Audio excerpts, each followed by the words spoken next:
Hi, this is Ruth. I'm here to talk to you today about payment plans. Payment plans may be offered on all invoices except those that have real estate credit on them. Price matches, CE Plus, memberships, unlimited learning passes, appraisal courses with real estate credit. Some guidelines for those payment plans are the invoice must be at least $200. Anything with an invoice of $200 to $400, you can offer a 2 or 3 month payment plan, and anything over $400, you can offer a 2, 3, or 4 month payment plan.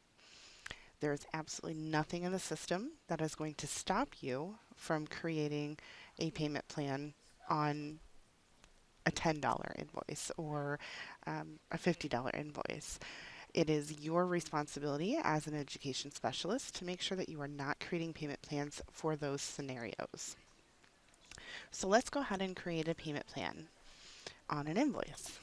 So for this, I'm going to go ahead and sign myself up for some appraisal classes. And I'm going to go ahead and choose the Pennsylvania Appraisal Qualifying Education Trainee License Package. So we go ahead and add our classes here to this invoice. And as you may have already learned, those classes on that payment plan are going to be the USPAP class, Basic Appraisal Principles, Basic Appraisal Procedures, all underneath the Qualifying Education. And then we also want to add in here the Supervisor Trainee course, which is going to be listed under the Continuing Education. All right, and adding this last class now. And then for the Pennsylvania trainee package, that is going to be listed at $899.95. So we want to go ahead and put our package discount in here. And we want to make sure the discount is showing properly. And we have a space in there. Okay. So package price comes up as $899.95. And then we now want to set this up as a payment plan. So we're going to click on the payment plan schedule, choose our number of payments, which is going to be 4, and then we're going to go ahead and save the invoice. The system is going to say, hey, let's make sure. So we're being asked, are you sure you want to schedule 4 payments of approximately $224.99? Absolutely. This time we do. So we'll save that invoice, and then the way that the payment plans are going to be set up, you can actually look at that payment plan schedule, and you can see that they're going to come out on October, November, December, and January, same day of the month. And the first payment is $224.99. As you are talking to your student and adding those classes to fill in some time there, don't forget to mention the dates that those payments are come out, that they will be consecutive months, and that any completion certificates, once they complete a course, they're going to be held up until the invoice is paid in full. So if they complete everything at the beginning of December, they have 2 options. They can either pay it off, so that way they can get those certificates, or they won't get anything until that last payment is made on January 13th of 2018. If they call in to pay it off, great. We like that. Go ahead and process that payment, email them their completion certificates. If they're not prepared to make that payment, then just let them know that that last payment will come out in January. No problem whatsoever. Okay, so let's go ahead and take that first payment for the invoice. And again, that payment is going to be $224.99. So I always like to highlight it, copy it,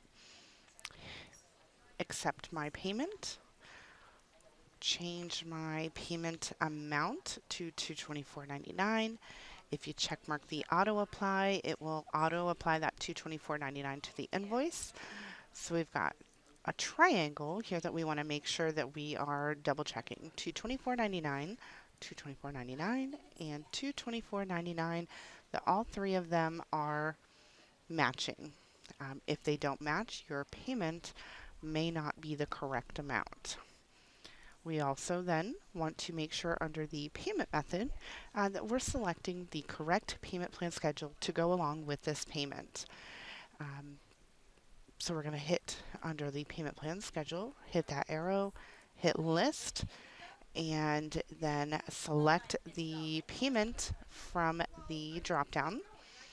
And then we want to add in the credit card that we're going to process this on. And I have one of the company cards here, so I'm going to go ahead and do this. And your expiration. All right, and okay. So credit card type is a Visa. And then my ask of you is also, there are some students who have a few different cards on their account. But we want to make sure that when it's time to process that next payment, that we know exactly which card they want this payment plan to be processed on. So under the memo, we want to make sure we write in here that this is for the payment plan. And we'll go ahead and get that on there, payment plan, and then we want to save that card. So now we know that the payment of $224.99 is going to be tied to the payment plan schedule under the Visa card, and again that it was for a payment plan. I don't see that that shows up on the screen. That's okay. And then we're going to save and email a copy of this receipt to the student, and that is processing. Payment amount $224 went through, and this is your payment screen. And then we're going to go ahead and go back to the invoice because we like to check our work. Now we have our amount due, that is $674.96, so we know that that payment amount applied. And then under the payment plan schedule, you can see that this payment is now tied with that first payment. The next payment will come up on my search on November 13th, and I'll go ahead and automatically process those payments. You do not have to worry about this payment plan again. And that's all that you have to do for those. If you forget to put that that is for the payment plan, that's okay. There's another spot that you can go and add that. If we go back to the student record, if we click on the financial tab, you can see here that this card is associated with this account and that it says payment plan. If that did not say payment plan, simply hit the edit button, scroll down here, and type in payment plan, OK, and save. So now that will be saved on there.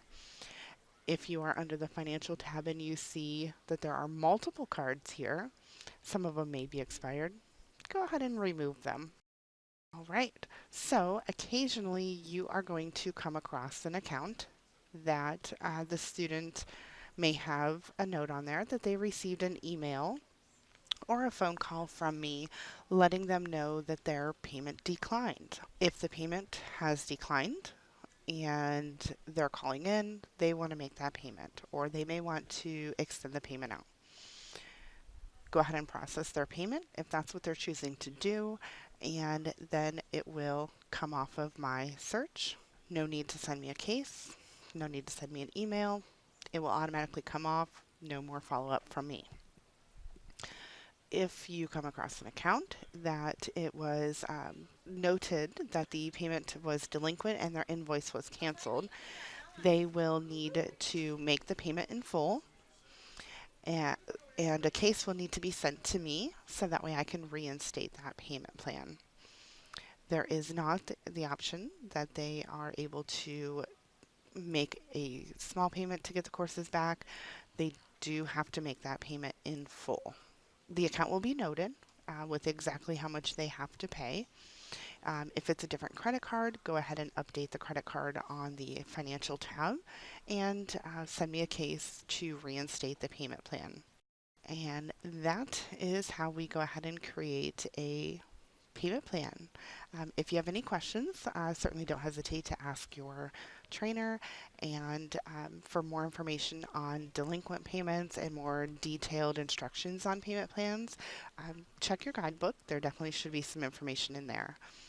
That's all I have for you. You guys have a good day.